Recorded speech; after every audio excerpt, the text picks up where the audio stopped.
My. Things are heating up after Christopher Whitcomb released his book and told everyone that one of his sources was Brent Turvey, who was a defense expert.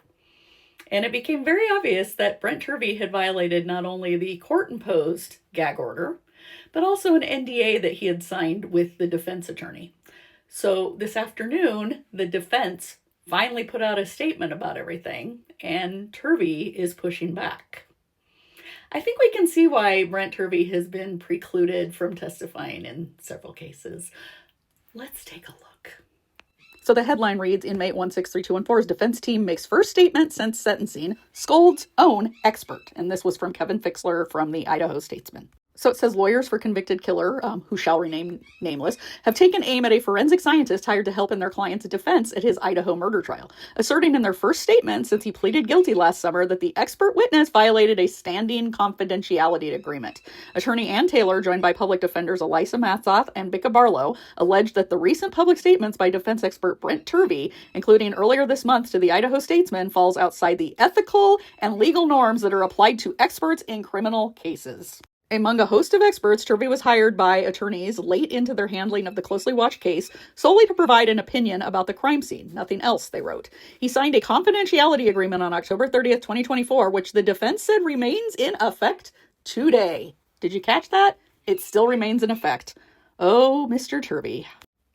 The agreement with Mr. Turvey was crystal clear that all materials, as well as any opinions that he developed as an expert, were to be kept confidential, the defense wrote in a statement sent to the Statesman. Mr. Turvey has not been released from his confidentiality agreement and is now speaking about topics that are still confidential, many of which are outside his areas of expertise. Yeah, no shit, Sherlock. In a response to a prior interview request, Turvey provided the Statesman with a previously unreleased photo of a police evidence bag. Well, actually, no, that photo had been released already. Somebody had FOIA'd it. Jules had FOIA'd it. And also the evidence bag is shown in the ISP forensic document drop. He said it showed the police chain of custody for a key piece of evidence in the case was insufficient and would have been challenged at trial. And that's actually false. Inmate 163214 pled guilty last year to the November 2022 stabbing deaths of 4 University of Idaho students, and a trial never took place. Moscow Police Chief Anthony Dollinger and legal experts in Idaho, unassociated with the high-profile murder case, told the Statesman that Turvey's allegations were unfounded and would not have resulted in the knife sheath found at the crime scene, nor the DNA located on it being excluded at trial. Turvey is also thanked and featured in a new book about the Moscow homicides case called Broken Plea by Christopher Whitcomb, a former FBI agent who did not work on the case. The book hit shelves Tuesday. The defense team is appalled by Mr. Turvey's behavior and his release of documents and information that he knows are confidential, the defense team wrote. His reliability should be seen through the lens of this conduct. On Tuesday, in an interview with the Statesman, Turvey rejected his former contract employer's accusations. He said the state already has released almost everything he's talked about and called the defense team's claims about him a deflection away from issues with the case, after questions have continued to be raised about inconsistencies in the investigation and the decisions that led to the plea deal. The bottom line is, in my 30 years, I've never divulged confidential or case-sensitive material that was outside my realm or outside my anything, Turvey said by phone. Well, cases he'd been precluded from, those judges would say different. Nothing that I shared was not already public or at least provided in discovery that was actually data dumped by law enforcement in Idaho. Rarely has Turvey chosen to speak with media unless asked to do so by a client, he added. This case is different, he said. This is an extraordinary case with extraordinary types of exculpatory evidence that were not being brought to light. Yeah, right, Turvey said, referencing items and information that allegedly could disprove Koberger's guilt.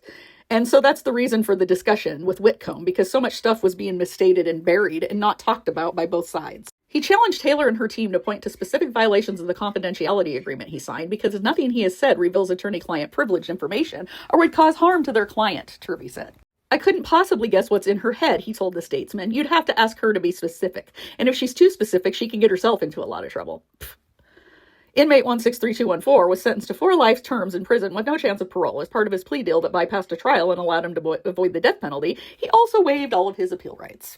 Interesting that he's claiming he hasn't done anything wrong because he violated an NDA and he violated a court-imposed gag order. Also, somebody shared work product with Whitcomb. And somebody also recorded Ann Taylor when she was on the phone with her defense team discussing the plea deal. Looking at you, Brent Turvey.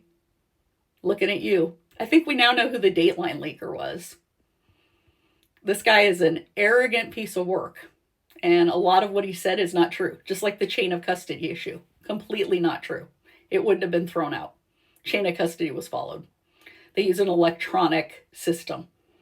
So that handwritten sticker was nothing. It was just a backup. But yeah, Turvey challenging Anne like this is absolutely crazy. And he claims that nothing he's saying hurts the defendant.